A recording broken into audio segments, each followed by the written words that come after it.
Masuk.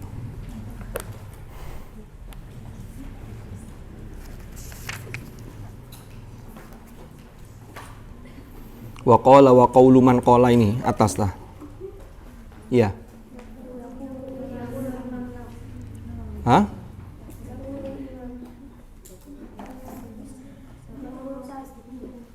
81. Oh. Yaqulul Imam An-Nuwairi ini. Bismillahirrahmanirrahim. Assalamualaikum warahmatullahi wabarakatuh. Alhamdulillahi wa kafa wa salamun ala ibadihi alladhina astafa amma ba'd. Para teman-teman PTQ dan GTA, alhamdulillah pada sore hari ini kita bisa melanjutkan ngaji kita, yaitu Shafahat fi Ulumil Qiraat dan juga Fathul Mannan fi Fadhailil Quran. Mudah-mudahan apa yang kita laksanakan ini senantiasa memperoleh ridha Allah Subhanahu wa taala, dan mudah-mudahan majelis kita ini ditakdir menjadi majelis ilmu yang nafi'an mubarakan fid dini wad dunya wal akhirah. Ala hadhihi niyyah wa ala kulli niyatin salihah wa ala ma nawainahu wa ala ma nawahu as-salafus salih. Thumma ila hadratin nabiyil Mustafa Muhammadin sallallahu alaihi wasallam wa ila hadrati ikhwanihi minal anbiya wal mursalin was sahabati wa khususan ila wa nafa'ana bihim wa bi ulumihim fid dharain amin. Al-Fatihah.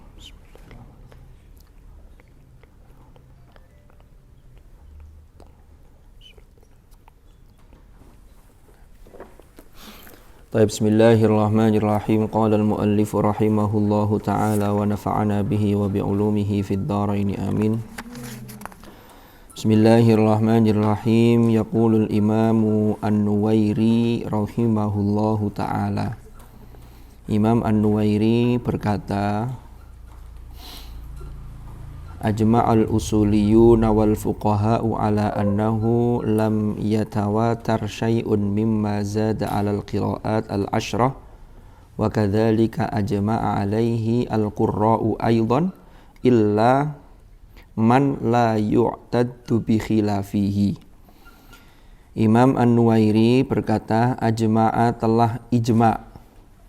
telah sepakat sapa al-usuliyun, ulama-ulama ahli usul, wal fuqaha dan juga para fuqaha, faqih fuqaha jamaknya, ala annahu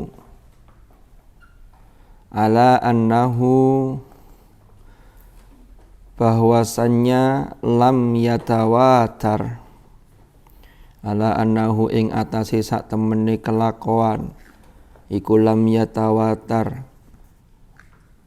tidak mutawatir apa syai'un sesuatu, tidak mutawatir apa syai'un sesuatu rupane mimma saking sesuatu zada kang tambah apa ma alal qiraat ing atase qiraat al asyrati kang 10. Maksudnya Imam An-Nuwairi itu menyampaikan, beliau berkata para ahli usul dan juga para fuqaha itu sudah sepakat bahwa di luar dari qiraat yang 10, al-qiraat al-ashr, maka itu tidak sampai pada derajat mutawatir. Gitu maksudnya. Cuman ungkapannya ya ala annahu lam yatawatar syai'un mimma zada 'alal qiraat al-ashrah. Zada 'ala itu maksudnya ya selebihnya di atas qiraat yang 10 itu. Ada qiraat 14, maka yang 4 itu tidak dianggap mutawatir, tapi masuk syadzah. Wa kadzalika lan iku kaya mengkono ajma'a, begitu juga ajma'a alaihi al-qurra, para qurra itu juga sudah ijma'. Ya. Para qurra sudah ijma', sama ijma'nya, yaitu apa? Pokoknya di luar yang qiraat 10 maka itu derajatnya tidak mutawatir. Illa kecuali man Ilaman kecuali seseorang la yu'taddu yang tidak dianggap opoman, tidak dianggap sopoman bi khilafihi kelawan khilafnya man. Artinya apa? Ada qurra yang mengatakan yang 4 itu masih mutawatir, tapi itu tidak dianggap. Kenapa? Karena lebih banyak secara ijma yang mengatakan bahwa pokoknya selain yang qiraat asyr maka dianggap syadza, tidak mutawatir. Artinya apa? Kalau ada pendapat yang mengatakan 14 itu mutawatirah, itu menyalahi yang ijma. Kalaupun ada pendapat yang seperti itu gak dianggap. Gak dianggap itu maksudnya apa? Ya gak diperhitungkan lah. Faham ya? Jadi secara ijma yang sudah disepakati oleh ahli usul, fuqaha dan juga qurra, itu qiraat yang mutawatirah itu ya 10 yang disandarkan pada 10 imam qiraat atau yang dikenal dengan al-qiraat al-asyr al-mutawatirah. Wa qala dan berkata sapa Ibnul Jazari, Imam Ibnul Jazari,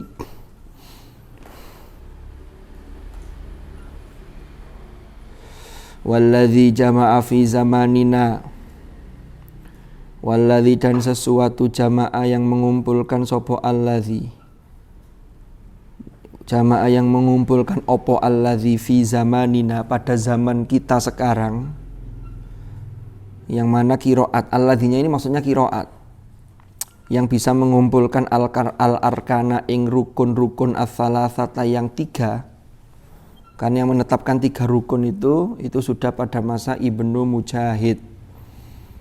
Nah, Ibnul Jazari mengatakan zaman kita sekarang ini yang bisa mengumpulkan di dalam qiraat itu 3 syarat itu adalah, jadi al-arkana salasata huwa utawi alladzi iku qiraatul a'immatil asyrati, yaitu qiraatnya imam yang 10 jumlahnya.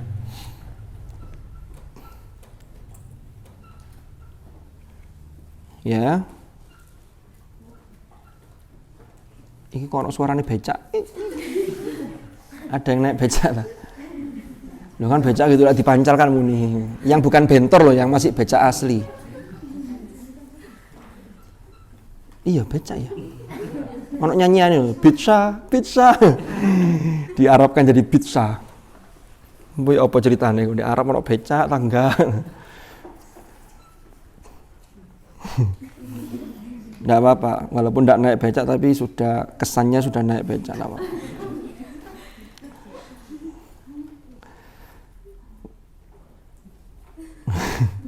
Gak kerungu suara nih. Allati yang, jadi 10 imam allati yang muni maneh becak itu damparnya itu ta, wis bengkong-bengkong gitu ta. Oh bukan. Apa? Hah? Oh, tak kira bahasa bengkok yang iya, enggak apa-apa. Besok diganti yang motor aja, bentor.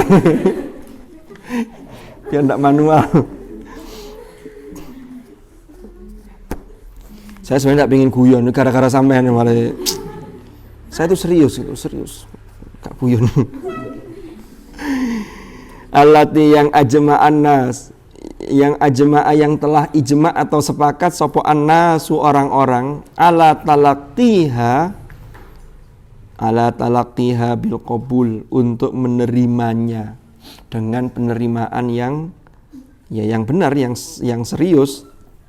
Ala talaqtiha bil qabul. Enggak apa-apa, itu menunjukkan sampai nulis. Kan kalau menengahnya gak ditulis malah gak muni kan gini delok tok ngene. Ngaji delok tok. Astagfirullah. Wa qala Ibnul Jazari berkata, lanjutannya ini kata Ibnul Jazari. Jadi ini masih dalam konteks penjelasan yang menegaskan bahwa qiraat yang mutawatirah itu yang qiraat yang asyr itu.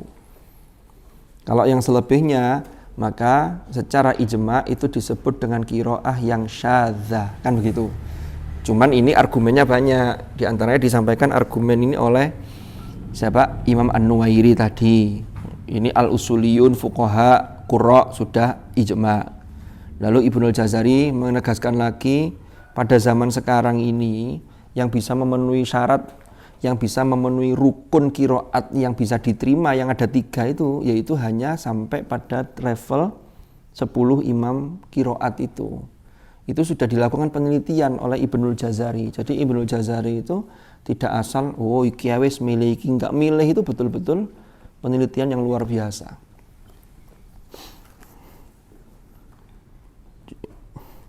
Jadi kalau sekarang itu orang-orang seperti Ibnul Jazari itu ya sudah melebihi profesor. Kalaupun profesor ya profesor dalam beberapa bidang, tidak hanya satu bidang. Kalau profesor kita hari ini kan bidangnya mengerucut, mengecil, oh bidangnya ini. Nah kalau beliau-beliau itu luar biasa. Termasuk Ibnul Jazari ini. Wa qala, dan berkata sapa Imam Ibnul Jazari, wa qaulu man qala, utawi pendapatnya orang yang mengatakan, atau ada pernyataan orang yang mengatakan begini. Innal qiraatil mutawatirata, innal qiraati, sesungguhnya piro-piro qiraat, al mutawatirata yang mutawatirah, ikulah haddalaha, ikulah hadda, tidak ada batas iku maujud laha bagi qiraat mutawatirah. Ya, Imam Ibnul Jazari mengomentari, ada orang yang komentar itu katanya qiraat mutawatirah tidak ada batasan. Kenapa kok dibatasi hanya yang 10 imam qiraat ini?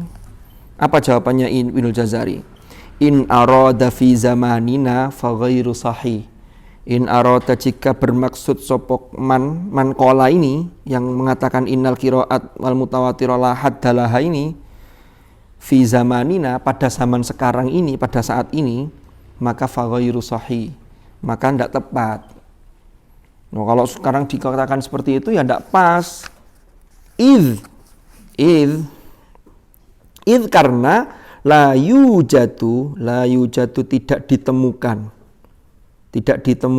al yauma ing dalam hari ini apa qiraatun mutawatiratun, qiraat yang mutawatirah, wara al asyrati, di atasnya asyra, atau di belakang asyra itu maksudnya ya di atas, setelah selain asyra itu. Tapi wa in arada, dan jika bermaksud sapa man qala ini fi sadril awali, pada fase awal dulu. Fase awal itu berarti sebelum munculnya istilah as-sab'ah oleh Ibnu Mujahid. Ya mungkin bisa jadi zamannya Abu Ubaid Al-Qasim bin Salam. Berarti masih sekitar abad kedua Hijriah. Mungkin kalau masih tahun-tahun itu abad kedua Hijriah atau sebelumnya, masih mungkin pernyataan itu bisa diterima. Tapi kalau sekarang sudah dibakukan as-sab'ah Ibnu Mujahid, lalu tambahi 3 lagi oleh Ibnul Jazari, maka kalau sekarang dikatakan qiraat mutawatirah itu tidak ada batasan, maka kurang tepat. Kalau dulu mungkin masih iya. Paham ya? Kan dulu Abu Ubaid Al-Qasim bin Salam kan pernah kita jelaskan di forum ini juga, beliau mengumpulkan sekian banyak riwayat, termasuk imam-imam yang meriwayatkan itu. Lalu kemudian diseleksi lagi sampai tinggal 7 imam. Lalu dari 7 imam itu diambil 2 perawi oleh Ibnu Mujahid fi sadril awal. Maka lanjutannya, wa in arada fi sadril awal fayahtamilu insyaallah, maka boleh jadi benar. Fayahtamilu, maka boleh jadi membawa mengandung kebenaran maksudnya. Fayahtamilu opo al qaulu, maksudnya apa? Qaul itu boleh jadi mengandung kebenaran, mungkin ada benarnya gitu loh, insyaallah.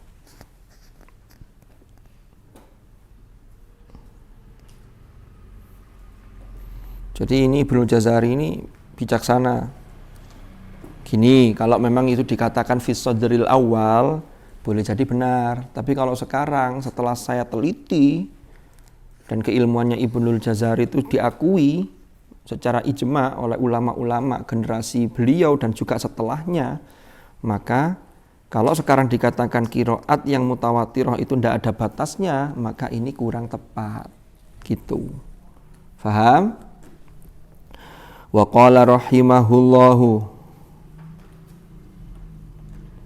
wa qala, dan berkata sapa Ibnul Jazari, rahimah, mudah-mudahan melimpahkan rahmathu ing Ibnul Jazari sapa Allahu Allah. Ibnul Jazari mengatakan naklan kelawan nukil, artinya Ibnul Jazari mengutip an Ibni Subki, dari Imam Ibni As-Subki. Kutipannya adalah wasahih, utawi yang benar iku annama, bahwasanya kiroat sesuatu, namanya kiroat maksudnya wara al asyroti, selain asyro, fahuwa maka utawi ma iku syadzun, termasuk kiroat syadzah.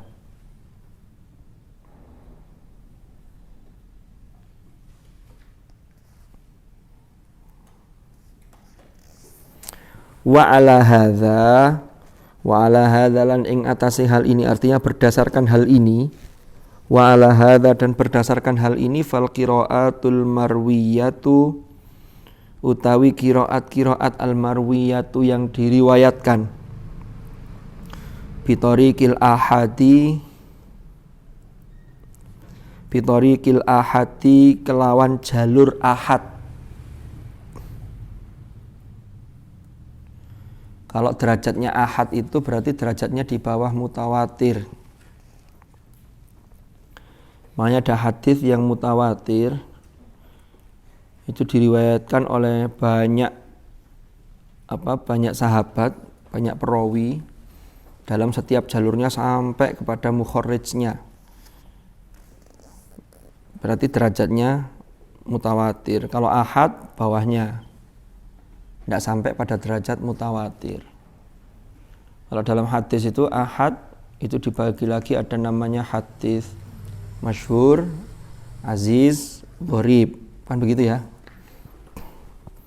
Sampai lebih paham nanti terkait dengan mustalahul hadis atau ulumul hadisnya. Awil apa kira diwaca apa ini?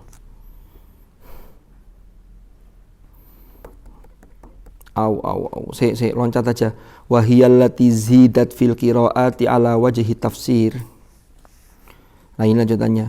Adapun qiraat yang diriwayatkan dengan jalur ahad, penjelasannya wahiyya maksudnya adalah allati zidat, allati yang zidat kang ditambah opo allati fil qiraat, di dalam qiraat ala wajhi tafsir, ing atase wajah tafsir, tandariju maka termasuk opo allati, opo al-qiraat al-marwiyah bitoriqil ahad tadi, tahta syadzah, termasuk di bawah atau golongan qiraat yang disebut qiraat yang syadzah.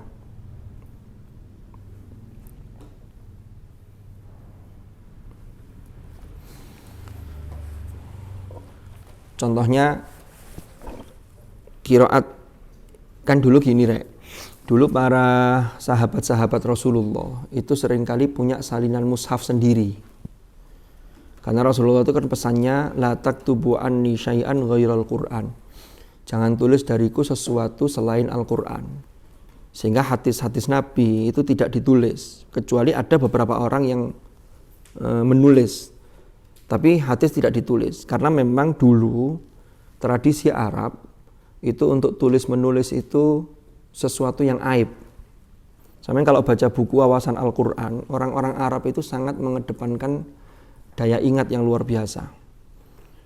Sehingga nasab yang dikenal dengan syair yang ansab itu silsilah keturunan secara genealogis ke atas sampai mbah-mbahnya dulu itu dibikin syair, sehingga itu kadang buat bangga-banggaan kalau dia keturunan orang yang hebat.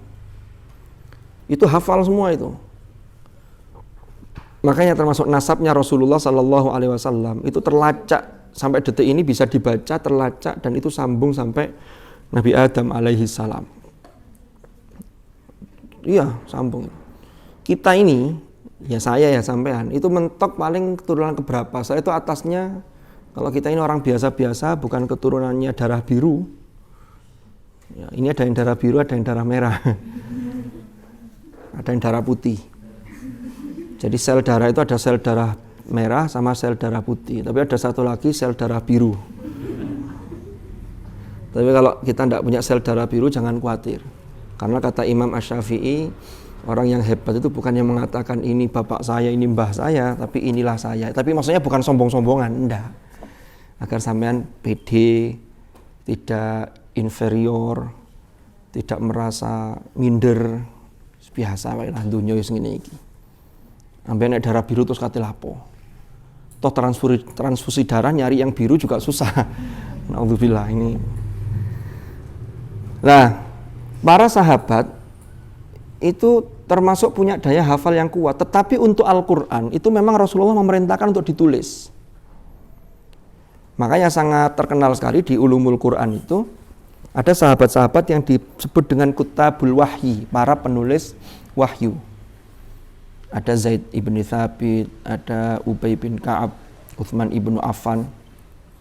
Itu memang diperintahkan untuk nulis. Kenapa? Karena memang ini satu isyarat bahwa Al-Quran itu adalah sebuah Alkitab. Makanya Al-Qur'annya sudah bicara dzalikal kitab la raiba fi. Kitab itu suatu kumpulan tulisan yang isinya terkait dengan aturan hukum. Karena Al-Qur'an itu isinya juga ada hukum.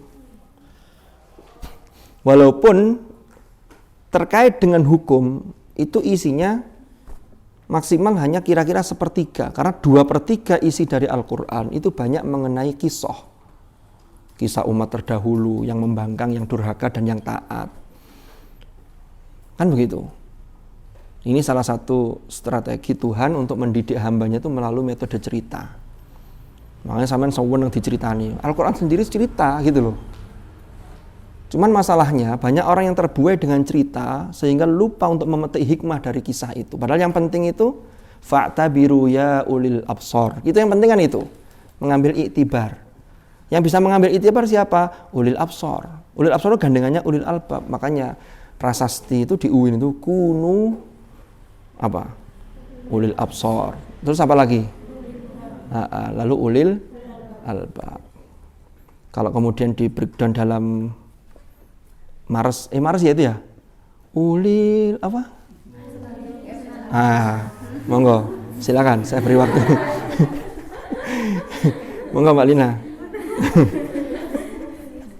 Ayo berdiri dulu kita bareng-bareng. Wis telat iki sajane mang ya sak durung mulai taklim gitu. Maros MSAA. Itu Maros apa Senandung ya? Senandung ya, yang Senandung. Kalau Maros enggak gitu ya, beda lagi nanti. Nanti saya dimarahi sama Agesta nanti yang biasa gini-gini. Biasa kalau di HTQ kan Maros HTQ, Agesta maju.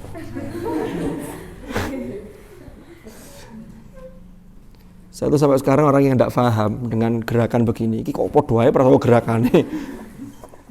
Kan pancet mangga mari ngene. Masih Indonesia Raya yang ngono kan. Masih gak ndelok iku merem ya iso tetep. Enggak. Guyon-guyon. Nanti saya dikira merendahkan derajat seorang dirijen. Dirijen itu lebih tinggi statusnya dibanding jurigen. Kan begitu.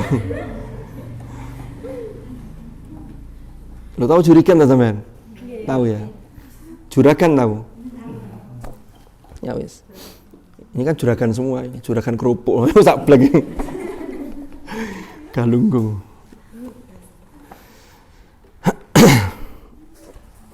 Ngono ku ya tuku ya, beli naruh uang gitu ya. Ojo ndek dhuwit 1000 njuk kerupuk 10. Pas ate kulaan mana ate diisi dhuwit kurang. Itu kalau di PTK saya yakin tidak begitulah. Enggak. Cuman moro-moro toples entek duwe gak ono. Apa isine kosong, duwe gak ono. Ada duwe urunane pengurus-pengurus. Jadi yang urunan itu pengurus biasanya. Yang kurus-kurus maksudnya, penggemuk enggak usah urunan. Pengurus itu kan yang kurus-kurus itu. Bismillahirrahmanirrahim. Guyon-guyon. Jangan dimasukkan hati ya. Sik durung tok critane mang ya Allah menggok-menggok ngene. Lalu sahabat-sahabat itu punya tulisan yang isi tulisan salinan ayat-ayat Al-Qur'an itu yang di dalamnya itu kadang disisipkan tafsirnya. Rasulullah pernah mendengar Rasulullah menjelaskan ini disisipkan di situ. Lah masalahnya kemudian ketika mushafnya sahabat ini ketemu di generasi berikutnya ada yang menduga bahwa itu bagian dari ayat Al-Qur'an. Di antaranya contoh yang sangat terkenal itu kalau tidak salah di mushafnya Abdullah ibni Mas'ud. Itu ayat ammas safinatu fakanat limasakina ya'maluna fil bahri fa'aradtu an a'ibaha wa kana wara'ahum malikun ya'khudhu kulla safinatin salihatin ghasba. Ada solihahnya. Lah solihah itu dikira itu bagian dari lafadz yang masuk bagian dari Al-Quran. Padahal solihatin itu penjelas penafsiran bahwa yang dirampas oleh perompak, bedanya perampok sama perompak apa? Ini perompak ini, para bajak laut itu yang dirampas itu perahu yang baik, yang kullasafinatin, yang solihatin, yang masih bagus, itu akan digosop, dirampas, diambil secara paksa. Kalau tahu perahunya dibolongi, kan perahunya elek, alah perahu bolong rusak ini, sebabnya jarnoai. Loh hikmahnya gitu, Nabi Khidir itu diperintah oleh Allah, bolongi perahu, cek perahunya elek. Nek elek gak jadi dirampas. Karena kalau perahunya dirampas, ini harta satu-satunya punyanya orang miskin. Orang miskinnya patungan lagi, jamaknya masakin. Dulu pernah saya jelaskan di sini, Imamun Asy-Syafi'i ketika mendefinisikan miskin itu apa, itu berangkat dari ayat ini. Itu hebatnya Imam Syafi'i. Jadi Imamun Asy-Syafi'i, lifakanat limasakin, safinahnya satu tapi limasakin. Dayake, berarti dia bekerja sama. Kalau gitu berarti hasil dari nelayan di kapal ini, hasilnya itu dibagi orang banyak. Berarti orang miskin itu punya penghasilan tapi tidak mencukupi. Itu contohnya begitu. Maka di sini, ini loh penjelasannya. Maka di sini penjelasannya allati zidat fil qiraat ala wajhi tafsir, maka ini tandariju tahta syadza. Ini juga masuk qiraat syadza. Karena solihatinnya bukan bagian dari qiraat bukan bagian dari Al-Quran. Qiraat tapi bukan bagian dari Al-Quran yang disebut qiraat yang mutawatirah. Jadi kalau Quran itu betul-betul harus selektif. Bukan berarti salah Ibnu Mas'udnya, enggak. Abdullah bin Mas'ud enggak salah. Itu sahabat, seorang qari yang luar biasa. Sahabat Abdullah ibnu Mas'ud. Amallati adapun utawi allati sesuatu la sanadalaha, la sanada yang tidak ada sanad iku maujud laha bagi allati mutlaqon secara mutlak, au maruwiya bil makna atau sesuatu yang diriwayatkan apa ma bil makna secara maknawinya, fala tadkhulu maka tidak masuk apa qiraat fi ta'rifiha dalam cakupan definisi qiraat. Artinya apa? Kok ada qiraat Al-Quran yang diriwayatkan secara maknawi saja, maka itu tidak bisa masuk cakupan qiraat. Disebut qiraat saja tidak bisa. Karena Quran itu jelas, kalau dalam ulumul Quran kan secara lafadznya dan maknanya itu dari Allah.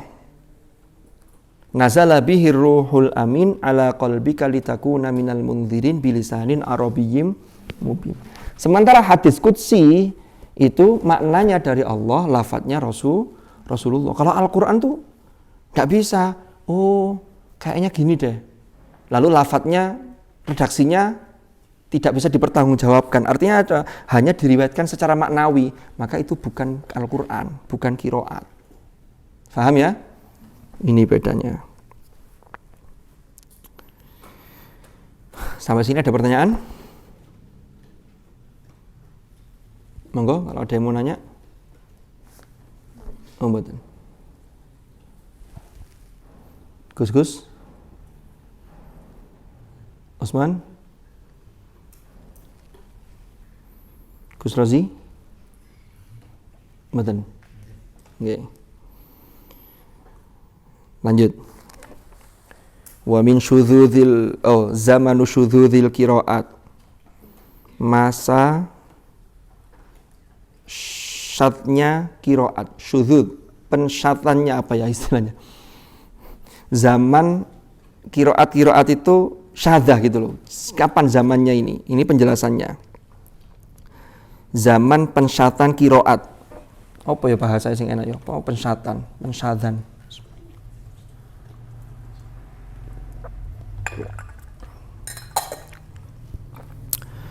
Huna iku ing dalam kene. Huna iku ing dalam kene soalun utawi pertanyaan.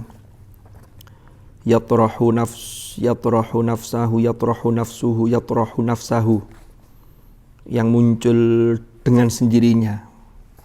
Maksudnya kalau kita bahas qiraat syadzah lalu ada pertanyaan, sajane kapan sih mulai muncul sebutan qiraat syadzah itu kapan?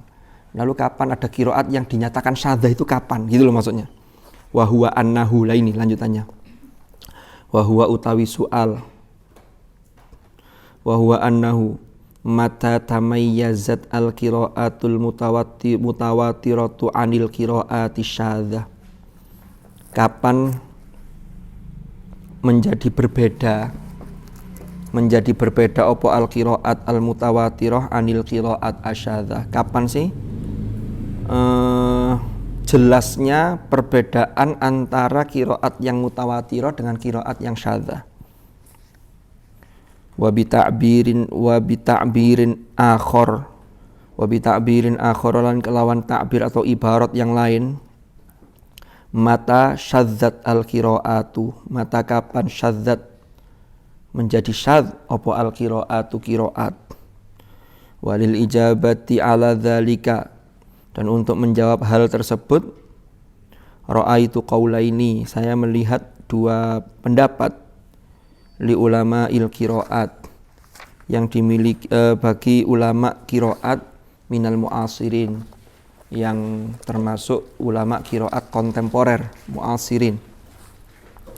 Yang pertama rupani qaulid Dr. Muhammad Salim Muhaisin, yaitu pendapat Dr. Muhammad Salim Muhaisin.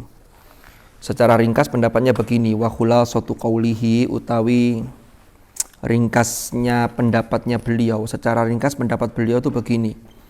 Innal haddal fasila, innal hadda sesungguhnya batasan, al fasila yang memisahkan, al fasila yang memisahkan bainal qiraatis sahihati, antara qiraat yang sahihah wasyadzah dan qiraat syadzah, huwa yaitu al-urdah al-akhirah, yaitu fase demonstrasi terakhir. Fase demonstrasi maksudnya fase terakhir Rasulullah ketika hidup, ketika Al-Quran sudah turun sempurna.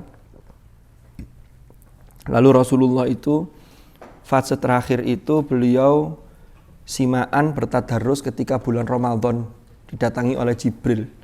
Jadi darusannya itu sama malaikat Jibril, disetorkan kembali bacaannya, dicek kembali bacaannya oleh malaikat Jibril, karena Jibril yang membawa Al-Quran. Nazala bihir ruhul amin. Ketika al-urdu al-akhirah inilah fase yang memisahkan, inilah yang dipakai bahwa qiraat inilah yang mutawatirah, qiraat inilah yang sahihah. Jadi ketika Rasulullah itu setoran ke Jibril, ya'khudhu kulla safinatin, itu tidak ada solihahnya, langsung solihatin ghusba. Kayak begitu. Al-urdu al-akhirah allati arada fiha, allati yang arada yang mendemonstrasikan, maksudnya memaparkan hafalannya.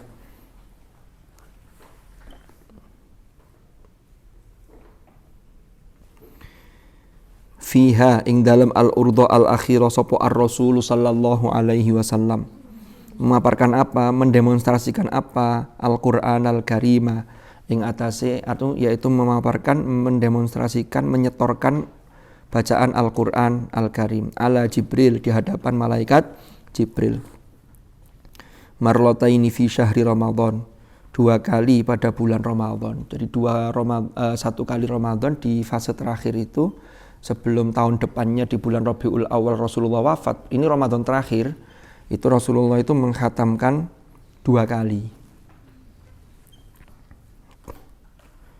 Waqad nusikhat fiha, waqad nusikhat lan teman-teman dinasakh fiha ing dalam al-urdu al-akhirah apa ba'dul ayatil qur'aniyati, sebagian ayat-ayat Al-Qur'an.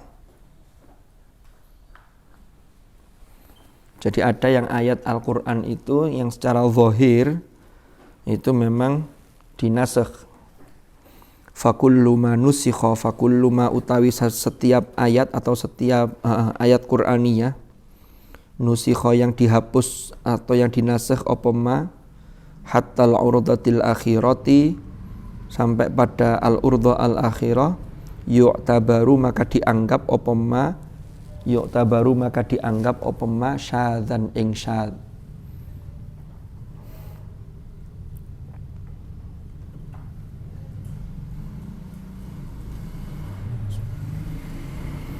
Kalau sampean pernah belajar an-nasikh wal mansukh itu di ulumul Quran, karena an-nasikh wal mansukh itu dibahas di ulumul Quran, karena untuk memahami Al-Quran harus paham nasikh, an-nasikh wal mansukh.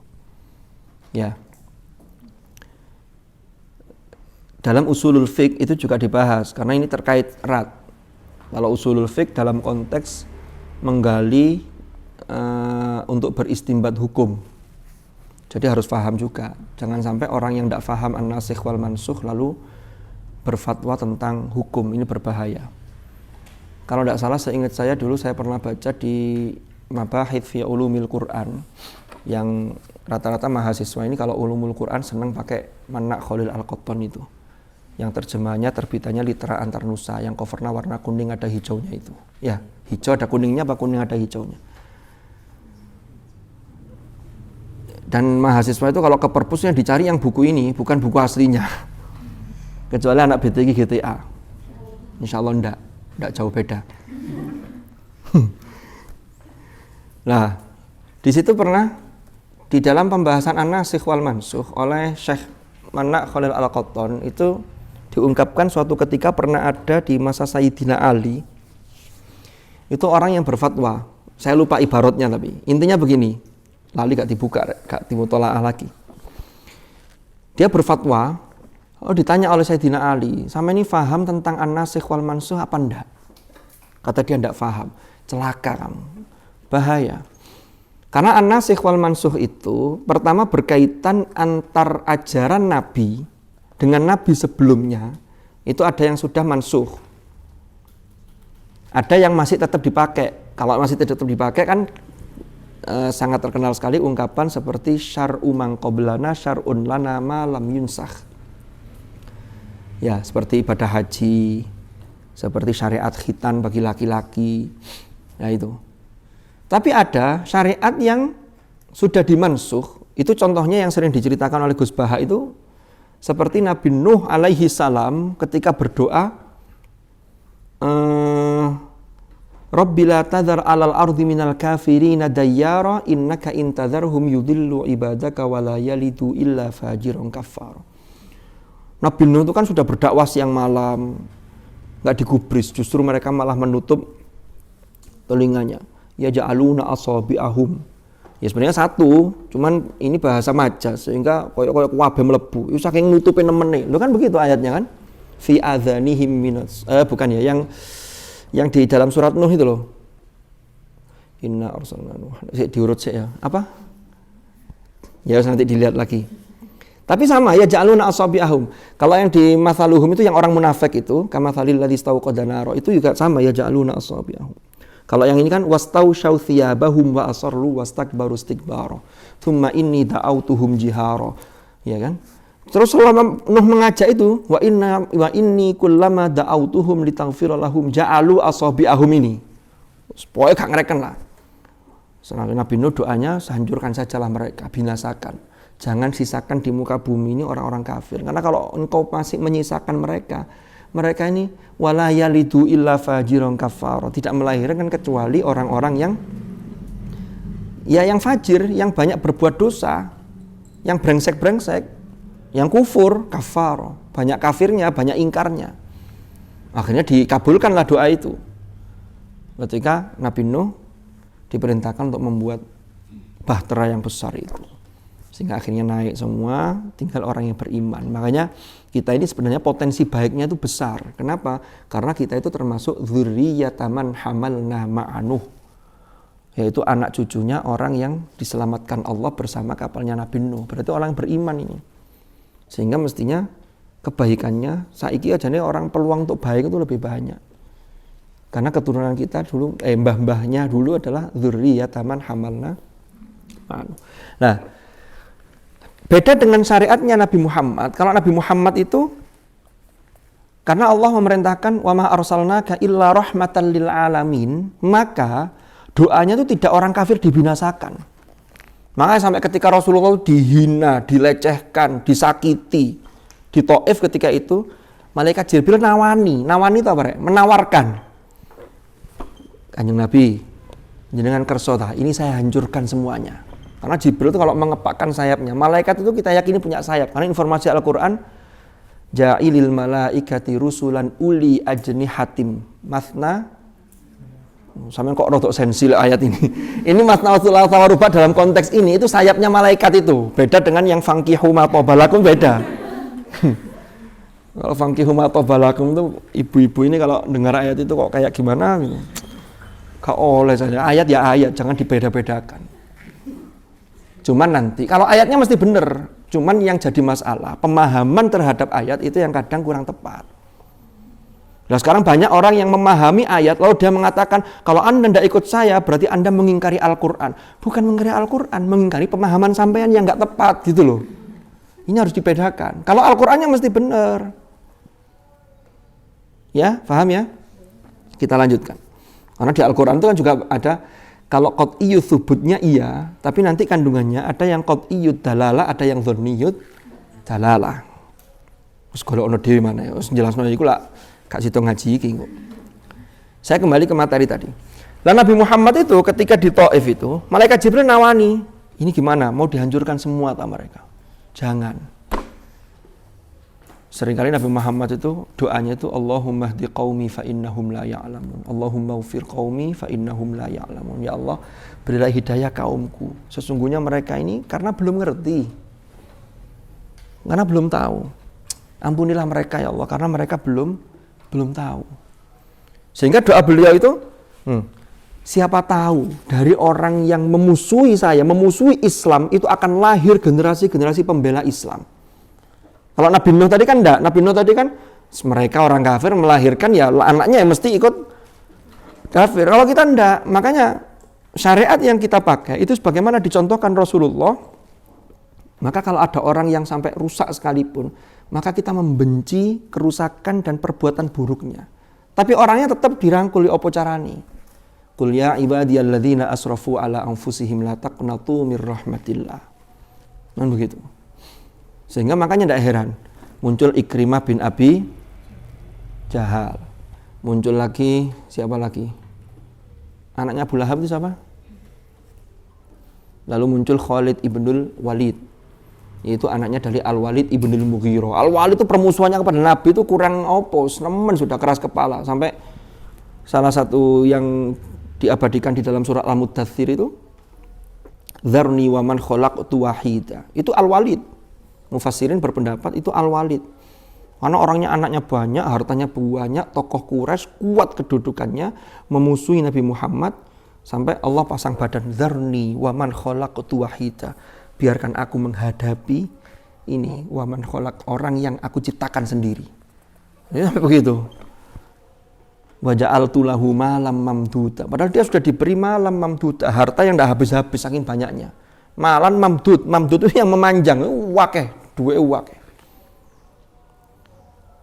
Al-Walid ini sebenarnya sudah mendengar ketika mendengar Al-Quran, dia hatinya sudah merasakan kelezatan.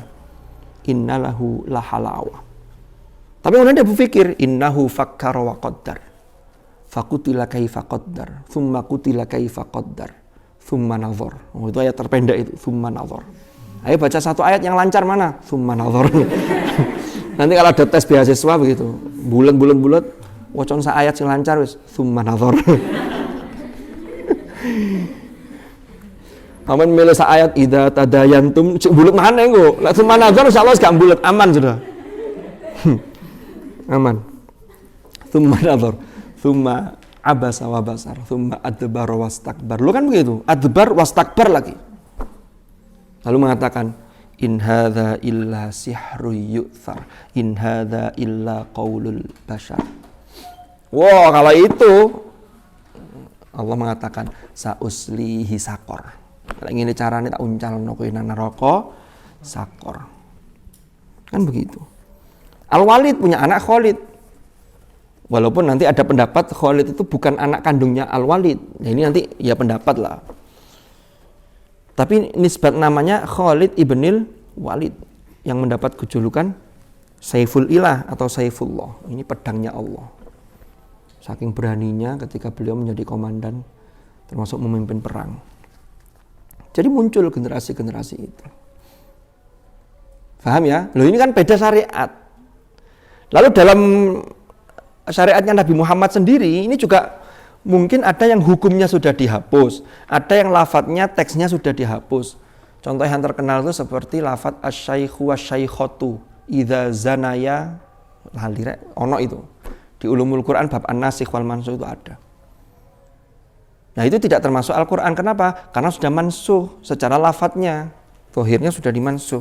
Ini terbukti ketika al-urdu al-akhirah.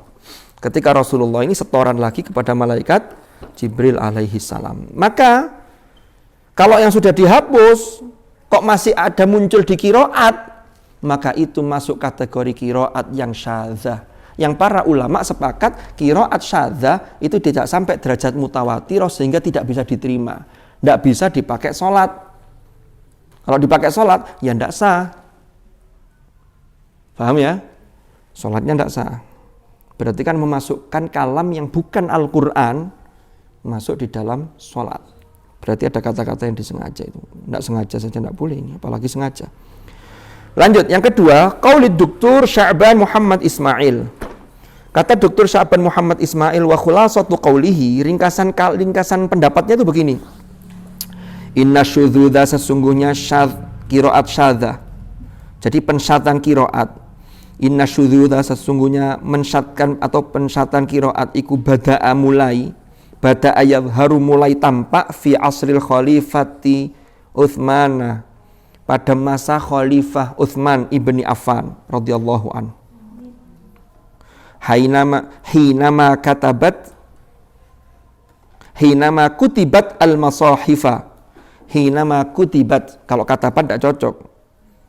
Kalau katabat nanti kan jadinya mabninya maklum, fa'ilnya mana? Kalau Utsman kan tidak cocok, ada tak talisnya kan begitu.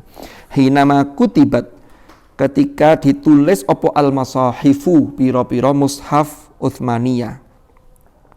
Wa amarolan memerintahkan sopo Utsman bi ihraqi ma'adaha, dengan membakar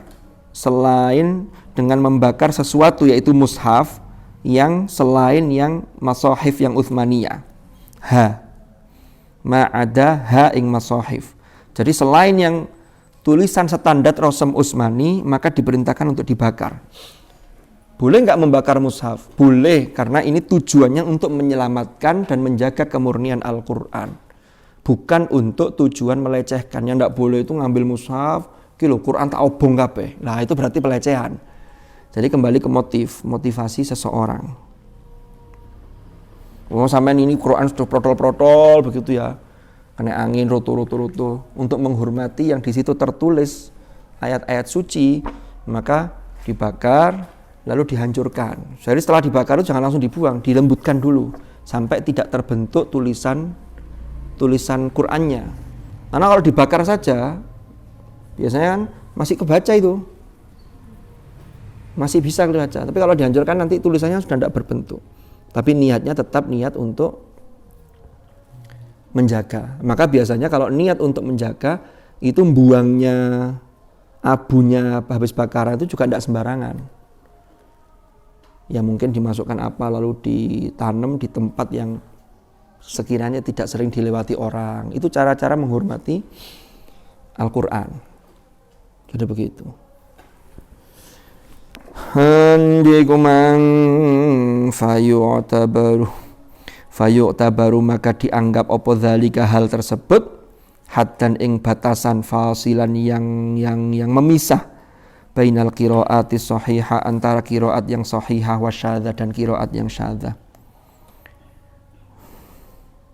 Wa yudraku, dan diketahui apa zalika hal tersebut bita'ammuli kelawan pemikiran, ta'ammul angan-angan, bita'ammuli kelawan pemikiran fi arkanil qiraati shahihati ing dalam rukun-rukun qiraat yang shahihah, haitsu muwafaqatul qiraati sekiranya kesesuaiannya qiraat li ahadil masahifil utsmaniyati terhadap salah satu mushaf Utsmani, haitsu muwafaqatul qiraat sekiranya utawi kesesuaiannya qiraat terhadap salah satu mushaf Utsmani iku syartun menjadi syarat liqabuliha bagi diterimanya qiraat.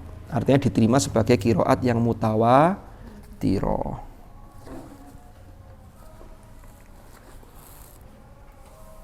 Ada pertanyaan? Nggih, monggo Ustazah. Ingin tahu kitab atau buku apa yang membahas tentang sejarah atau langkah penulisan mushaf Al-Quran gitu. Misalnya kayak tahap kayak Umar yang memberikan harokat. Berbahasa Indonesia, berbahasa Arab? Oh. Banyak. Saya ada beberapa yang bahasa Arab juga ada. Kalau yang bahasa Indonesia itu dulu ada orang namanya Taufik Adnan Amal, itu menulis buku judulnya Rekonstruksi Sejarah Al-Quran. Di situ dipaparkan tentang sejarah penulisan. Tapi yang informasi yang cukup jelas itu yang saya rekomendasikan itu bukunya dari disertasinya Dr. Zainal Arifin Mazkur itu. Yang teman saya di MQ yang sekarang di Lajnah itu ketika disertasi membahas, meneliti, membandingkan perbandingan rosem antara mushaf MSI itu mushaf standar Indonesia dengan mushaf Madinah mushaf terbitan Al-Mujamma' Al-Malik Fahad itu Madinah. Itu di kajian teorinya, di bab kajian teori itu jelas di sana dipaparkan. Kan kalau penelitiannya ada di bab berapa? Bab 4 atau bab 5 itu ya. Itu membandingkan sehingga dia menemukan ada 1000 sekian perbedaan. Tapi ternyata hasil penelitian itu yang paling bisa memberikan sumbangsi itu menolak anggapan dari masyarakat yang katanya Quran yang beredar di Indonesia itu bukan Rosem Utsmani. Dia meyakinkan karena ini kajian ilmiah bahwa Quran yang dipakai di Indonesia yang itu merujuk pada termasuk Quran seperti tulisan yang di India itu madhabnya Abu Amr Ad-Dani. Ya, jadi beda madhab saja dengan yang dipakai oleh Saudi. Nah, Saudi kan ditulis kan Birosem Al-Utsmani kan tulisannya begitu bawahnya. Sebenarnya mushaf ini termasuk ini itu juga Rosem Utsmani. Nah nanti titik-titik perbedaannya di apa saja itu diteliti satu-satu dari awal sampai akhir. Lafadz ini begini. Dan itu ada kajian teorinya. Kami baca itu belum tahu buku itu tentang kajian Rosem itu. Kalau membaca itu, sampai dapat wawasan yang utuh bagaimana sejarah penulisan Al-Quran. Lalu yang ketiga, baca juga bukunya Yai Ahsin Sakhok Muhammad. Yang covernya putih ada coklatnya, agak lebar. Itu isinya tanya jawab seputar Al-Quran dan qiraat dan tafsir. Tapi beliau enak ketika menjelaskan tentang Rosem juga sama, dijelaskan begitu. Saya lupa judulnya, nanti insya Allah pekan depan atau nanti saya fotokan, saya kirim di grup sampean ya enggak apa-apa, nanti tak lihatkan. Yang bukunya yang tadi itu tentang Rosem, begitu. Kalau yang berbahasa Arab ada tapi saya lupa judulnya. Yang lain? Nggih. Terkait nasih mansus tadi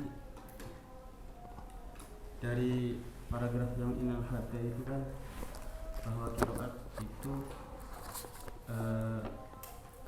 dimulai ketika wudu akhirah. Ini ada klasifikasinya dari masa itu fase itu. Terus? Kemudian di paragraf yang bawah itu syudud dimulai dari bahwa qiraat syadda itu dimulai dari istri Khalifah Utsman. Dari masa akhir Nabi Muhammad bertadarus dengan malaikat Jibril ini, kira-kira klasifikasi tentang qiraat syadda itu bagaimana? Jadi gini, secara keilmuan, jadi harus difahami secara praktek dan keilmuan. Ilmu itu menjadi satu disiplin ilmu sampai kita fahami sekarang ada pembagian qiraat mutawatirah, qiraat syadza itu sudah muncul sebagai disiplin ilmu secara diroyah. Sama dengan ilmu tajwid. Dulu zaman Nabi, ilmu tajwid itu belum ada. Tapi prakteknya sudah ada. Nah, ketika muncul satu disiplin ilmu tentang ilmu qiraat, maka harus ada klasifikasi. Qiraat yang mutawatir itu apa sih definisinya? Qiraat syadzah itu apa sih definisinya? Kan begitu. Nah, terus muncul pertanyaan, kapan sih mulai muncul pembabakan atau klasifikasi ono qiraat syadzah, ono qiraat mutawatirah? Pendapat yang pertama tadi mengatakan, pokoknya kalau yang dipraktekkan Nabi ketika al-urdu al-akhirah, dibaca Nabi di hadapan malaikat Jibril, maka itu masuk kategori qiraat yang mutawatirah. Kok Nabi tidak mempraktekkan itu, maka itu qiraat syadzah. Contohnya tadi, sholihatin, Nabi ternyata ketika setoran ke malaikat Jibril, Nabi tidak mengucapkan sholihatinnya tidak terucapkan, hanya safinatin ghusbah. Maka yang sholihatin masuk syadzah, berarti bukan qiraat mutawatirah, tidak boleh dipakai untuk sholat. Nah, pendapat kedua, kapan itu? Gini klasifikasinya, ketika Utsman ibnu Affan itu merumuskan, menetapkan standarisasi tulisan rosem. Yang menyalahi rosem, Utsman itu kan kemarin sudah saya jelaskan ya, Utsman itu kan menyalin rosem itu sebanyak 5 salinan mushaf. Walaupun ada pendapat yang mengatakan 6, ada yang 7, ada yang 8. Tapi kalau 5, kalau berpendapat 8, kalau berpendapat 5, yang 3 ini tidak masuk. Tapi kalau berpendapat 8, yang 5 mesti masuk, tinggal nambahi 3 lagi. Saya ambil yang paling, pendapat yang paling ini aja lah, 5. 5 salinan mushaf Utsman, itu Utsman tidak memasukkan sholihatin contohnya. Nanti ada contohnya di belakang kayaknya ada. Sholihatin tidak masuk dalam rosem. Gitu loh. Berarti qiraat yang ada kulla safinatin sholihatin itu berarti syadz. Kenapa? Karena di rosem Utsmani, salah satu di antara mushaf yang 5 itu tidak ada satupun yang ada tulisannya sholihatin. Sehingga Utsman menetapkan itu. Jadi biasanya ada tambahan. Tapi kalau masih bisa tercakup oleh rosem, maka masih bisa. Contohnya apa? Fatabayyanu fatatsabbatu. Ini contohnya sering saya sampaikan. Inja akum fasikum binabain fatabayyanu qiraat Asim, fatatsabbatu qiraat Hamzah. Loh, apa bisa tercakup dua-duanya di rosem? Bisa, karena rosem Utsmani itu, sekali lagi saya ulangi, belum mengenal dobet, belum mengenal syakel, belum mengenal titik huruf, nuqtatul i'jam, belum mengenal nuqtatul harokah.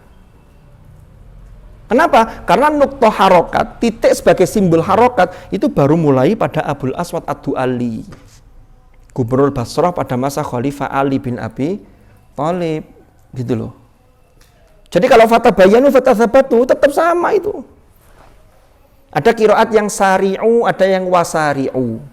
Ternyata di mushaf yang ini, standar Utsmani, beliau menulis wasari'u. Seperti yang kita baca, wasari'u ila maghfiratim mir rabbikum.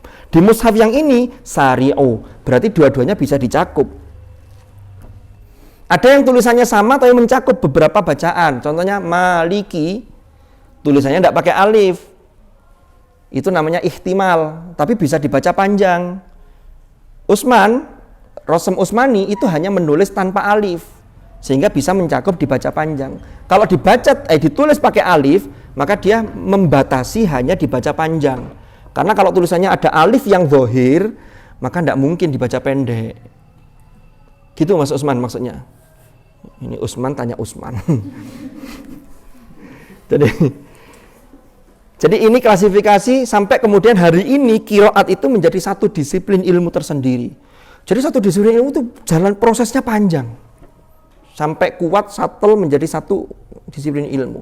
Makanya hari ini kita belajar Al-Qur'an itu dari dua sisi, riwayah sekaligus diroyah. Riwayah itu apa? Sampean setoran, didengarkan bacaannya.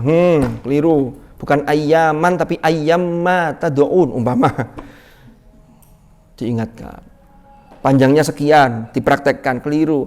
Nah, diroyah itu menunjang ke sana. Kenapa kalau ulama-ulama kita nyusun itu juga maksudnya untuk memudahkan sekaligus dengan niat untuk menjaga kemurnian Al-Qur'an. Jadi saiki media wis enak saja nih. Apalagi mushaf itu sudah ada harokatnya. Coba kalau seandainya dulu tidak ada terobosan dari Abul As'ad Ad-Du'ali yang lalu dilanjutkan oleh Nasr bin Asim Al-Laythi, lalu disempurnakan oleh Al-Khalil bin Ahmad Al-Farahidi. Lalu sekarang itu loh, sampean baca mungkin loh ya, kalau BTQ GTA insya Allah enggak. Yang di luar BTQ GTA itu baca teks Arab gini nih, ini kan enggak ada simbol harokatnya. Simbol harokatnya enggak ada. Apa wacana ini? Ayo baca. Sudah Ustaz. Nanti gak muni sukun semua loh kan. Repot ini. Sukun semua. Ini kan tiba sukun kabeh. Jadi ingat ya, bahasa Arab itu saya sampaikan ini. Tulisannya itu hanya tulisan konsonan, tidak muncul simbol harokat. Tapi di sini include harokat itu. Mesti bunyi. Nah kita itu sering salah membedakan, oh gak ono harokati, oh no harokati, sing gak ono itu simbol atau tanda harokat. Harus dibedakan antara harokat itu sendiri dengan alamatul harokah, rumuz al harokah, beda. Kalau rumusnya yaitu seret-seret, itu yang dibikin oleh Al-Khalil bin Ahmad Al-Farahidi. Ini bisa bunyi semua, al-maddu wal qasru, lo jelas, kan begitu. Berarti harokatnya tetap ada. Jadi itu disiplin ilmu. Dan ilmu-ilmu dalam bahasa Arab, pemantiknya yang memotivasi munculnya disiplin ilmu yang sekian banyak dalam bahasa Arab, itu pemantiknya Al-Quran. Jadi niatnya itu untuk menjaga kemurnian Al-Quran. Termasuk Abdul Qahir Al-Jurjani, yang dimulai dari siapa? Pencetus ilmu badi itu, yang sempat jadi khalifah Abbasiyah tapi hanya sehari itu, Ibnul Mu'taz. Ibnul Mu'taz itu punya Kitabul Badi', itu mengungkap keindahan Al-Quran. Lalu ada ulama namanya Abdul Qahir Al-Jurjani, punya kitab Asrarul Balaghah, punya kitab Dalailul I'jaz. Beliau membuat rumusan, membuat contoh-contoh. Lah jadilah ilmu balaghah. Jadi kalau ulama dulu itu ketika menyusun ilmu itu dari Al-Quran itu, lalu disusun jadi ilmu. Lah kita sekarang itu perangkatnya sudah ada dari teori itu, tapi akhirnya mandek. Belajar balaghah yang ngelutok di sini. Ya Allah. Ya begitu. Gitu Mas Hasan ya, Masya Allah. Saya tuh antri ke dokter gigi tadi malam, ke dokter gigi di Unisma, ketemu Mas Hasan lagi itu 2 kali. 2 kali atau 3 kali, San? 2 kali. Insya Allah. Saya mau tanya 2 kali kok peace. Yang pertama ketemu, saya jajur kaget ya. San, ngaji setoran. Guyan juga setoran. Saya tak ajak selfie. Gak mau setoran, selfie aja. Ya, waktu saya kirim fotonya ya, udah dihapus sama masih disimpan. Cetak yang besar, taruh lemari. Tikus gak berani. Karena takut sampean, bukan takut saya. Ya Allah. Maghrib iki ya, insyaallah. Ya apa iki? Apa? Al-Fatihah.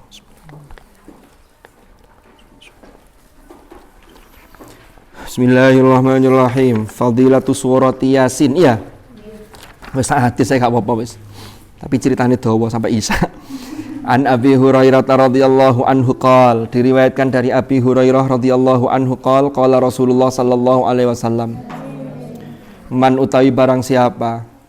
Man utawi sapane wong iku qira'a membaca sapa man Yasin ing Yasin, surat Yasin fi lailatin pada suatu malam. Lailah itu berarti satu malam, lailin malam. Makanya terjemahannya dulu ada salah satu karya sastra pada zaman Abbasiyah ya. 1001 malam itu kan Alfulai apa bahasa Arabnya? Alfulailin wa lailatin.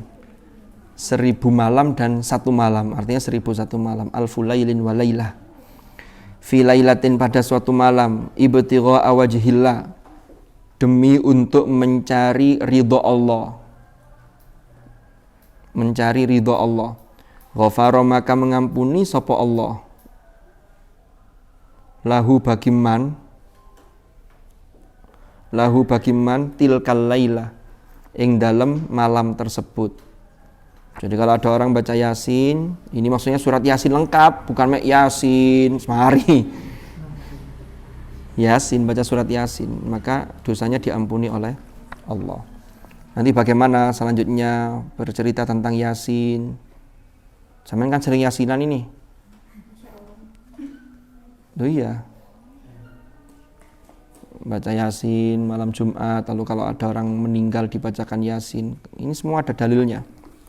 Jadi itu bukan bid'ah. Nanti kita jelaskan pada episode yang akan datang. Saya kira itu wallahu a'lam bishawab. Mudah-mudahan manfaat.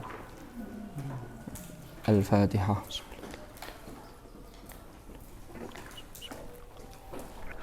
Bismillahirrahmanirrahim. Allahumma ya Allah. Allahumma ma'al Qur'an. Allahumma ma'al Qur'an ij'alna wa auladana wa dhurriyyatina wa ahlana wa ashabana min ahlil Qur'an alladhina hum ahluka wa khasatuk waj'alna wa iyyahum min ahlil ilmi wa ahlil khair wa min alladhina astafaita min ibadika alladhina warithu kitabaka wa sabaqu bil khairati bi'idnik birahmatika ya arhamar rahimin.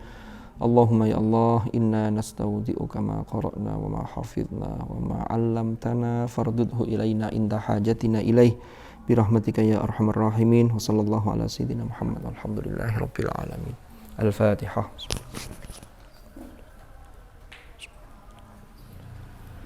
Syukran ala ihtimamikum, al-afa minkum. Assalamualaikum warahmatullahi wabarakatuh. Kita akhiri dengan kafaratul majlis. Bismillahirrahmanirrahim. Subhanakallahumma bihamdik asyhadu an la ilaha illa anta astaghfiruka wa atubu ilaik. Wa sallallahu ala sayyidina Muhammad walhamdulillahi rabbil alamin.